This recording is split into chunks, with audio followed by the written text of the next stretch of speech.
Riau-nya gimana? Itu kan oke, normatifnya begitu. Nah. Ngelihat Riau ini gimana, Pak Kapitra? Ngelihat Riau sekarang ini.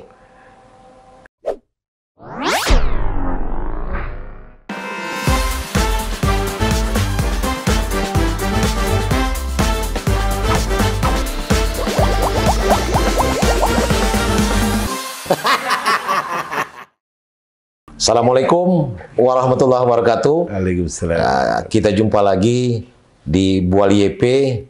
Kemarin tamu-tamu kita juga cukup luar biasa. Malam ini kita kedatangan tamu lagi nih, luar biasa juga orangnya.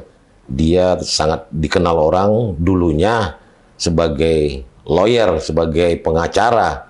Terus beliau hijrah ke Jakarta, mungkin pingin lebih terkenal. Biasanya orang mempertaruhkan karir besarnya memang harus di Jakarta, dan beliau ke Jakarta. Alhamdulillah beliau sangat dikenal di Jakarta. Namanya beliau mungkin kita sudah tahu, Kapitra Ampera. Nah, siapa tidak kenal Kapitra Ampera untuk tingkat masyarakat di Riau, khususnya di lawyernya. Nah, sekarang beliau, kalau kita tahu, dia pernah jadi pengacara 212 ya. Kalau tidak salah, kemungkinan itu benar. Dan sekarang lebih ke partai politik yang punya nama besar di Indonesia. Kata sebut sajalah, Riau sudah menjadi anggota PDI Perjuangan, dan beliau akan ikut dalam konstelasi politik khususnya untuk jadi anggota DPR RI. Nah, malam ini kita jumpa dengan Bapak Kapitra Ampera. Selamat malam, Bapak Kapitra Ampera. Apa kabar ya? Alhamdulillah baik. Tambah cerah aja malam ini. Baru sampai ya? Ya, baru sampai tadi. Saya sudah jalan dari subuh, dari jam 4 pagi. Oh, dari 4 jam pagi. Nah, kelihatan sumringah nih, bos ya. Iya. Nah, boleh cerita sedikit tentang karir pengacaranya dulu lah. Kira-kira dimulai kapan? Sehingga terus malah pernah terkenal jadi pengacara Panglima ABRI waktu itu. Ceritakan sedikit lah kepada kita.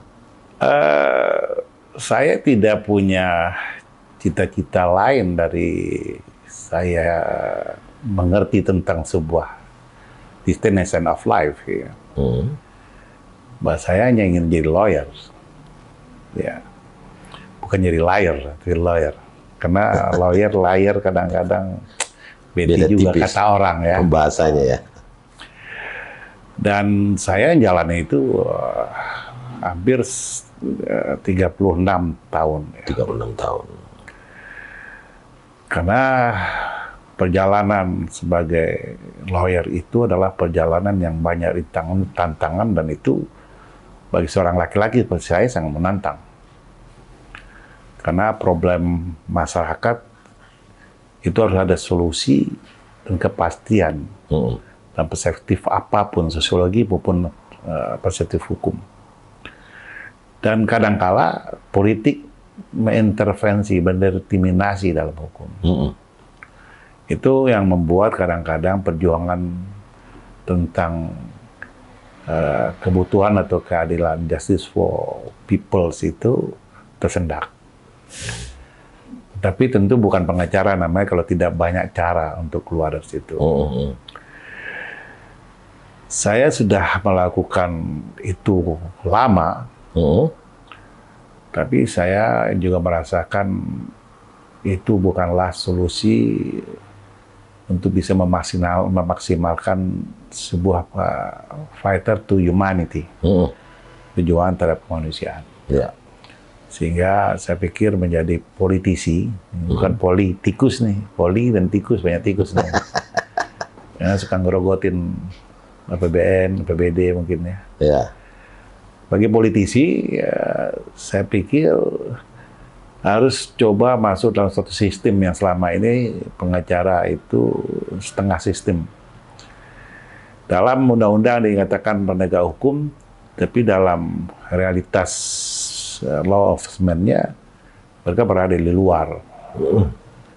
Tapi kalau masuk dalam sistem formal, mungkin ada sesuatu yang baru, menjadi suatu tantangan untuk meneruskan cita-cita bagaimana justice for all, keadilan buat semua itu bisa digapai. Itulah yang saya coba hari ini masuk ke dalam berkompetisi, ya, politik ya. di dalam politik, Ya. ingin menjadi caleg, sekarang caleg DPR RI, Itu dapil dapil Riau 2, Wow. ya, yang terdiri Kabupaten Kampar, Pelalawan, Inhu, Inhil, dan Kuansing. Oke. Dan berkompetisi dengan banyak calon yang saya pikir mereka orang-orang hebat. Orang yang berani mencalonkan diri untuk menjadi wakil masyarakat, itu adalah orang-orang hebat.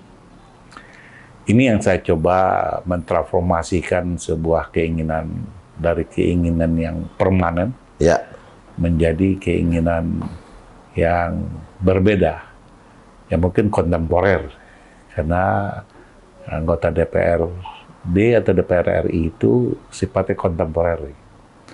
Hanya 5 tahun bertarung lagi, ya dipilih atau enggak.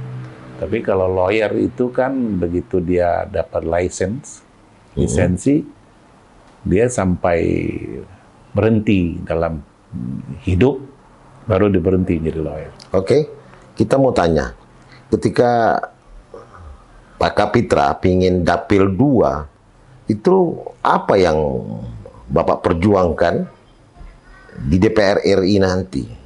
Ketika orang akan bertanya, kenapa harus milih dapil 2, terus apa yang mau diperjuangkan di situ? Saya tidak memperjuangkan. Dewan kan ikut memperjuangkan, punya hak budget kuat. Iya, saya bukan memperjuangkan. Saya ingin mengembalikan apa yang masyarakat rasa, bahwa dia memiliki sesuatu yang selama lepas dari genggamannya, yang selama ini tidak diberikan kepada mereka. Untuk itu, saya harus menjadi jembatan aspirasi mereka agar apa yang milik masyarakat kembali ke masyarakat. Contohnya apa? Banyak hal. Contoh konkret satu saja, misalnya yang Anda mau perjuangkan itu apa? Sehingga nanti juga masyarakat juga pengen tahu seorang Kapitra itu perjuangkan apa? Salah satunya apa? Tentang keadilan. Ya, keadilan kan sifatnya besar ya. Kan belum selesai saya ngomong. Oke, lanjut. Keadilan tentang hak komunal masyarakat. Wow. Keadilan tentang kesempatan menikmati alam dia dengan proporsional, perimbangan yang wajar. Keadilan akan kesempatan kesejahteraan, keadilan atau kecerdasan, karena jangan lupa di dapil 2 itu 57,8% masyarakatnya tamat dan tidak tamat SD. Oke. 71,2% tidak punya pekerjaan. Sementara hak mereka adalah bahwa negara ini menjamin kesejahteraan mereka. Dan di tengah alam yang begitu melahirkan potensial ekonomi, devisa dan sentra, lalu mereka menganggur di dalamnya. Itu kan ada keadilan yang harus diperjuangkan. Iya. Caranya bagaimana? Memberdayakan hak legislatif itu baik pada budgeter, pada kontrol, pada legislasi. Ya itu ada undang-undang. benar. Tapi bentuk konkretnya itu apa? Itu masih sifatnya, oh ya nih bentuk keadilan, saya pingin keadilan gini. Bentuk konkretnya salah satu nih yang orang pinginkan dari seorang Kapitra itu apa sih?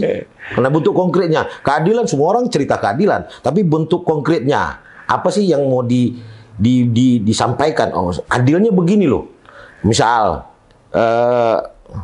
ini akses sekolah yang dapat itu kan rata-rata yang anggota dewan, apanya semua. Nah, mereka-mereka yang orang-orang susah untuk akses ke situ, mendapatkan pendidikan yang baik, itu kan nggak dapat dia. Aneh, maksud saya ke arah sana. Kira-kira bentuk keadilannya gimana ceritanya tuh? Konkretnya tuh, keadilan itu harus dibuat bermotif tafsir dan mengambang.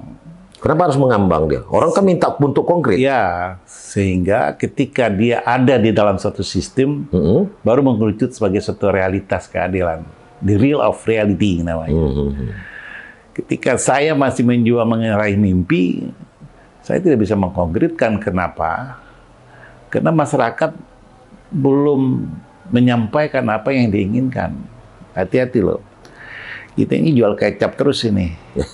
Jual kebohongan. Saya akan lakukan ini, lakukan itu, lakukan ini. Itu bullshit. Rata-rata kan begitu janji-janjinya. Iya, itu orang lain. Ya.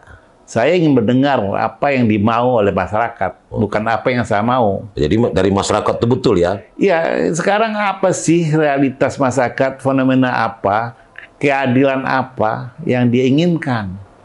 Itu yang harus diperjuangkan. Karena apa yang saya pikirkan belum tentu itu kebutuhan masyarakat.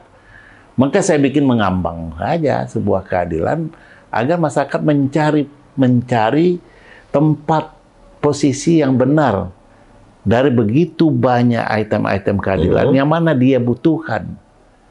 Disitulah kita memperjuangkannya. Iya, jadi jangan kita melihat dari luar, oh keadilan sekolah, belum tentu itu hanya sebagian kecil orang.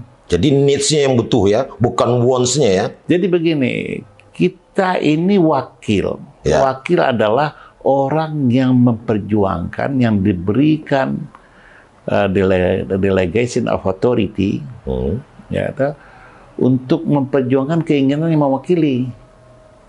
Jangan terbalik sekarang, kalau rakyat miskin, anggota DPR kaya, udah diwakili dengan kekayaan. Tapi kan kenyataannya bukan masih begitu. Ya kena orang lain, bukan saya. Orang lain begitu realitas. Secara general kan orang masih melihat itu. Iya, tapi kan tidak seluruh generalisasi itu kan seluruhnya. Jadi Kapitra mau tampil beda nih ceritanya? Bukan tampil beda. Saya mengembalikan dari awal saya katakan mengembalikan hak. Apa yang menjadi hak masyarakat? Bahwa dia punya hak-hak yang harus dikembalikan. Melalui siapa? Siapa yang menjadi ibu jembatannya? Ya. Ya kan? Lalu perjuangan apa yang akan diperjuangkan? Kalau rakyat tidak menyampaikan, saya butuh minum loh, butuh aqua, lalu saya kasih bensin ngamuk nih, terbakar nanti semua. Iya kan? Oke. Saya bilang bensin itu diperlukan bagaimana supaya kegelapan itu menjadi terang. Kata masyarakat, saya haus. Karena bensin nggak bisa saya minum, karena kalau saya minum saya akan terbakar. Saya perlu hanya segelas air, kenapa terlalu panjang pikiran? Oke. Inilah yang harus kita akomodasi. Ini harus kita dengar dari masyarakat. Bukan apa yang kita inginkan, kita tuangkan dalam bentuk portofolio, bentuk pemikiran-pemikiran masyarakat hanya perlu sejangkal kata atau sekelibat kata. Apa disebutnya prosperity. Ini yang pemimpin yang hari ini masyarakat hanya mampu memilih wakilnya, tapi tidak mampu memilih jembatan aspirasinya. Itu kenapa? Masyarakatnya yang masih pendidikannya masih kurang apa, atau memang seorang calon anggota DPR yang turun ke masyarakat, dia tidak menyampaikan semacam program dia, ketika saya duduk saya akan melakukan ini. Nah kan kadang-kadang itu yang ditunggu oleh masyarakat. Ada sistem yang dirusak. Masyarakat tidak diberikan kemerdekaan melakukan assessment. Masyarakat tidak diberikan ruang untuk berinteraksi secara politik. Tapi mereka dirusak oleh pragmatisme. Bahwa masyarakat 5 tahun per 5 tahun diludahi, maaf, oleh banyak calon-calon anggota legislatif maupun eksekutif. Mereka trading for elections. Ada yang mereka duduk-duduk aja, tapi timnya bergerak untuk money politik. Ternyata duduk. Ya, ternyata duduk. Dia belilah katakan 200.000 lah. Per orang ya? Per orang. Bagi masyarakat itu hal yang sangat kecil. 5 tahun 200.000. Tapi bagi yang membeli, kalau 10 suara 50.000, dia udah keluar 10 miliar. Ya. Sehingga terputus ya interaksi, terputus relasi antara yang dipilih dan yang memilih. Bagi yang memilih, dia bilang kamu masih punya utang. Bagi yang dipilih, saya sudah bayar cash, much money.